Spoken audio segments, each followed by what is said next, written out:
Today we'll take a visit to some dragon brothers who live underneath the big tall mountains way out west made of ice cream and sweets. The dragons have the most beautiful colours from their heads down to their tails.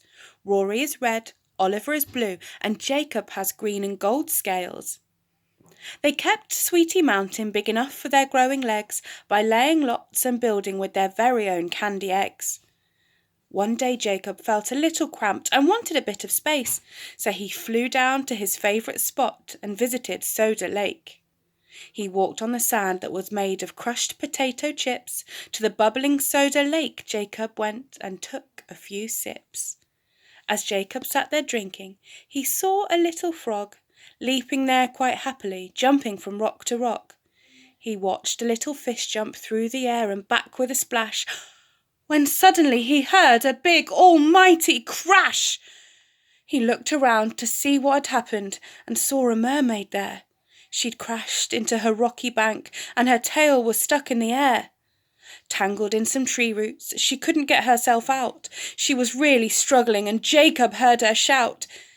Jacob knew he had to help and went over to where she was stuck. When he got there, he had to shoo away a nosy little duck. Jacob tried and tried but couldn't get Mermaid free, and suddenly he thought of his brothers. I know, they'll help me. To get the attention of his brothers, he did their secret call, and sure enough, his brothers came to help in no time at all. The three of them worked together and untangled everything, and then finally Jacob pulled her out by flapping his giant wings. Mermaid was so grateful to the dragon brothers she quickly said, I don't have millions of dollars to give, but how about friendship instead?